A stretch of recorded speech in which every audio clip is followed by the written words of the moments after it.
John LaMotta, Jake's nephew, strapped on a pair of gloves for the first time just a few short months. Though he's related to a living legend, it took a burning competitive spirit and the influence of a friend to get him off the gridiron and into the ring.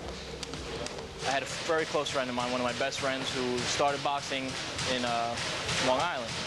And him talking about it and still hanging out after football and everything, still being close friends, kind of got me motivated to say, you know what, if he could do it, I could do it.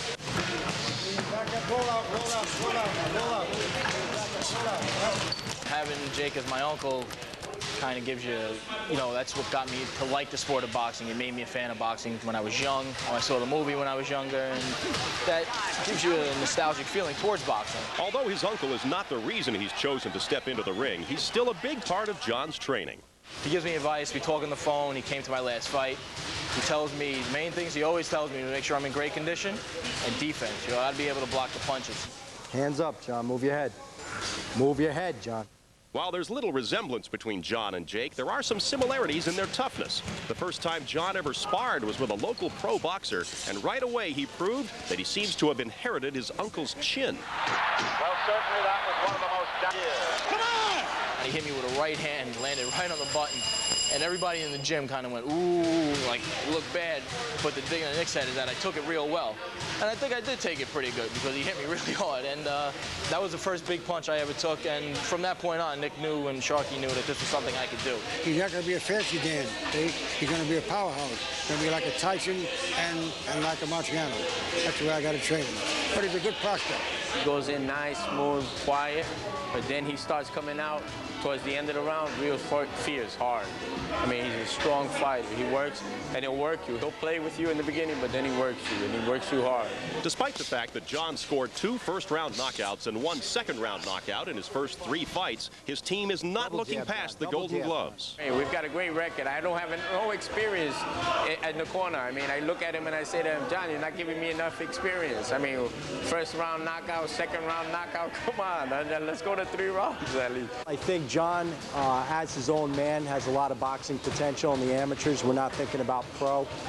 Right now we're sticking to his amateur career, which is going off very well. He's a little bit nervous, but he does have a lot of potential. And, he has the name LaMotta behind him. It's in his blood. Well, what better way to follow up the baby bull but with the raging bull? Our Kathy Burke is with the former middleweight champion of the world, Jake LaMotta. Thank you, Arnie. I'm here with the raging bull, Jake LaMotta, who we see at the Golden Gloves every year. What brings you back? And he made a mistake. The raging pussycat. You look like a bull to me. The raging pussycat. Laugh, it's a joke. Yes, you are a pussycat. I think a certain guy brings you back here tonight. Tell us about him. Well, my nephew, my brother's son. By the way, my brother was a pretty good fighter himself. He had 40 fights, 25 knockouts. If he fought today, he might have been champ. But instead, he fought at the same time I did, so I became champ. He lives in Florida now. And this nephew. And he's coming in to see his son fight tonight at Madison Square Garden.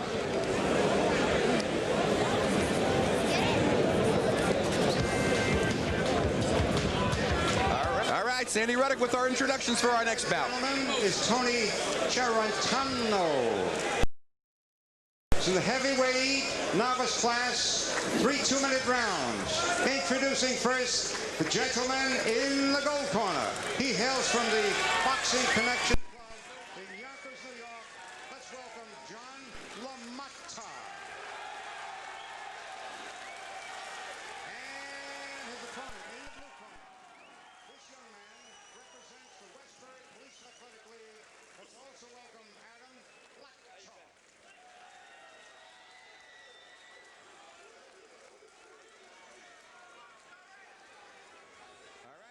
Main event of the evening, John LaMotta, 23 years of age. He's 4 years older, obviously, than Lachoff. Big height advantage for Lachoff, 4 inches, 5. Class, Steve, fill us in again, novice. 10 fights or fewer.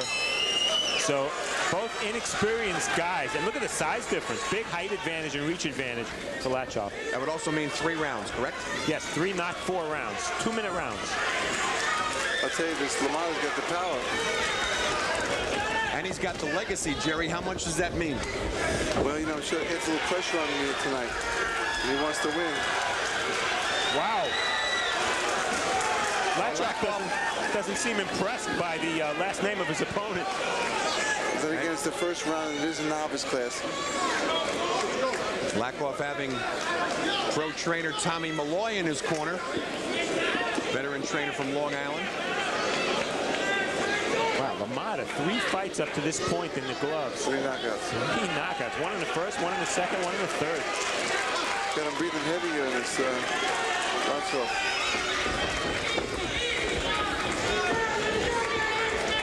Neither fighter spelling jab at the moment, but Lachoff seems to get some action in and then ties up LaMotta on the inside. Great start to this round for Lachoff.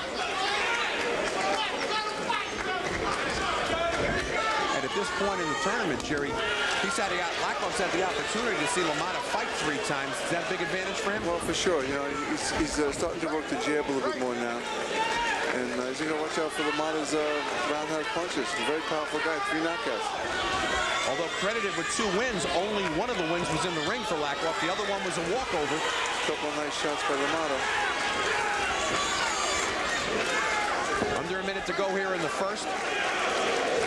LaMotta's just over anxious. He's just over anxious. He's trying to reach Lachoff with punches that thrown from too far outside. Trying to run in. Yeah.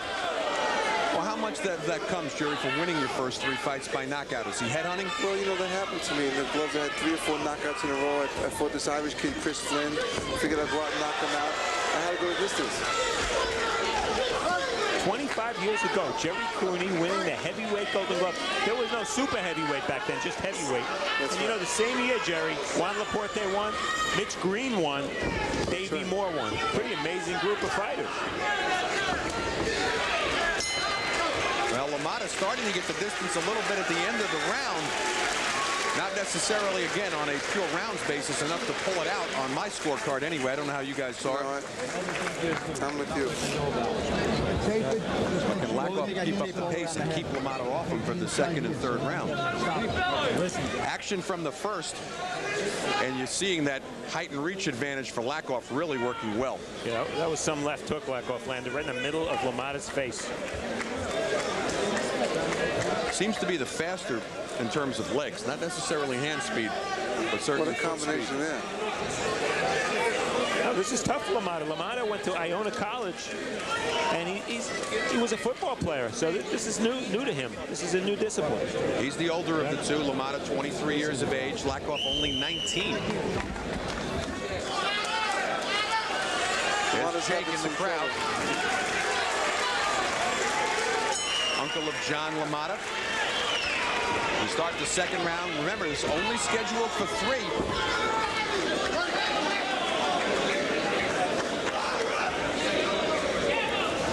All right, of course, we're coming to you tonight from Holy Cross High School, which has just the first Catholic high school in Queens. This is live on the Metro Channel tonight. Daily News Golden Gloves semifinals. Referee Tony Charentano. Steve, we have an opportunity to see him work the pros a lot. Yeah, he's one of the better young reps in New York. Nice right hook by LaMotta there. Tokyo Rosenthal along with Steve Farhood and Jerry Cooney. Working the jab. LaMotta. So let me see if I have this right. If Jake LaMotta is Robert De Niro, that means this LaMotta that we're watching, John, is the son of Joe Pesci, right? I was assuming that Jake meant that he's Joey's son. Yeah. Oh. I don't know that Jake had another brother. He may have, but Joey's the one from the movie. You know, sometimes with his uncle being here, Jake being here, it makes it a little more difficult for John to kind of perform. You know, wants to try extra hard, you know. Well, John's fighting a slower pace than I anticipated, too, Jerry. He's being a little more economical with his punches than I anticipated. That's a tough style matchup for John LaMotta. He's fighting a taller guy, a naturally bigger guy who knows how to fight tall. And if we take a look at the current weights, as you pointed out in some of our other bouts, Steve, he's 17 pounds heavier walking around. Exactly. The heavyweight division is the second highest weight division. Super heavyweight is the biggest. Heavyweight is a maximum of 201 pounds, so anywhere from 178 to 201. LaMotta landed a nice right over the top. Perhaps his best punch of the fight. Another warning from referee Tony Charentano to Adam Lachoff as we come to the end of the round. Tougher round to score. Yeah, I think that Lachoff won the round again. He's catching LaMotta with a couple of shots coming in every time, you know. I agree, Jerry. I hate agreeing with Jerry, but I got to agree. Well, we'll see if the replays bar us out, and there it is. It's that reach advantage as we're looking at second round action.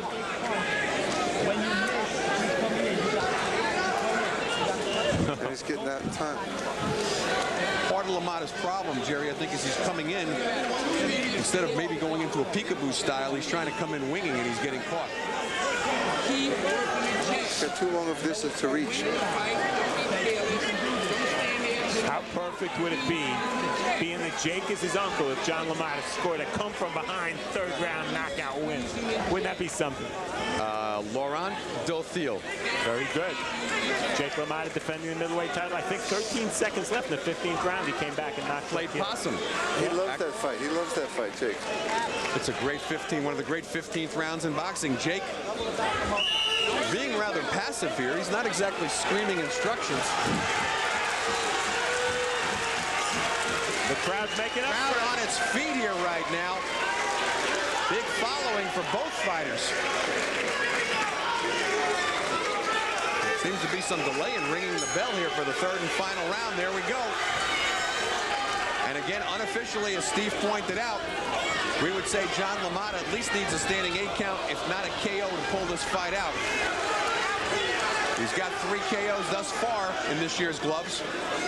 And it looks like somebody lost a mouthpiece. No, I think it's just gauze. Oh, just gauze. Something like that, yeah. For a big man also, Lachoff moves nice side to side. He's got LaMotta missing a lot. He does. He's counter-punching nicely. As John is falling in, he's able to counter-punch with the outside shots. Arnie, I'll tell you what's going to happen here. Lachoff will win the fight. LaMotta will win the crowd. Some nice. You might be speaking too soon. LaMotta really out his way with Lachoff here in the third. Teeing off on him, and a warning for holding from Tony Charentano to Lachoff. LaMotta turned his back and got caught with a right-hand counter. Well, he's throwing so hard. When he misses, he swings around, falls backwards.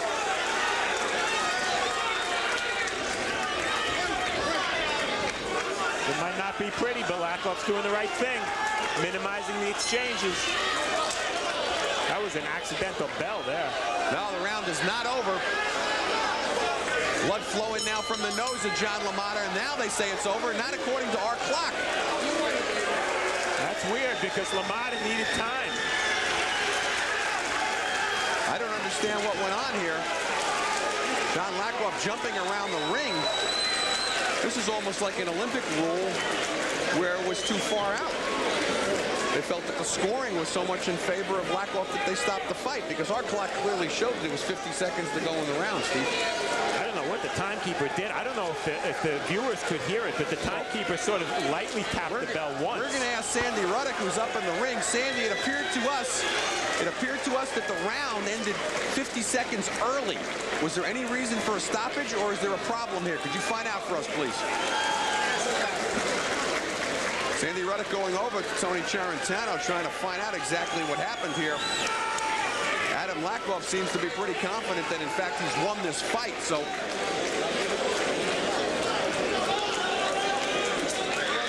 and we're still trying to find out from Sandy whether or not this is a decision or a stoppage.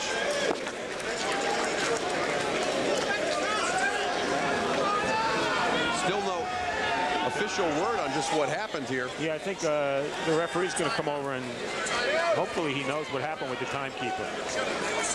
We're going to try. We've got Tony Charentano. Tony, did you stop the fight?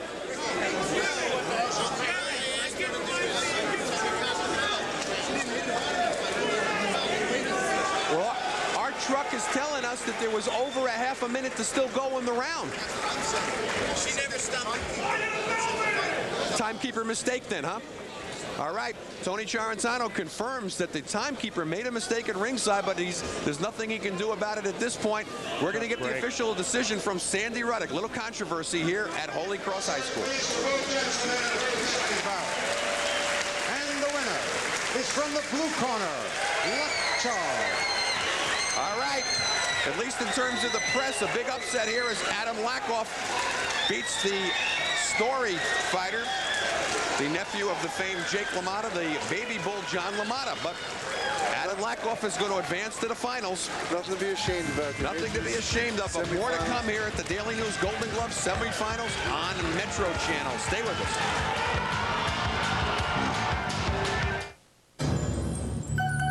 Gentlemen, for this in Parham later on in the finals. And what a night of fighting here. The story, though, has to be John LaMotta losing to Adam Lachoff, Steve. He got the press before the fight. It's obvious why. He's Jake LaMotta's nephew. It's understandable. And LaMotta had scored 3 knockouts in his 3 wins in the gloves up to this point. But bad style matchup. You know, he was in with a tall guy who knew how to use his reach, and Lachoff fought really smart.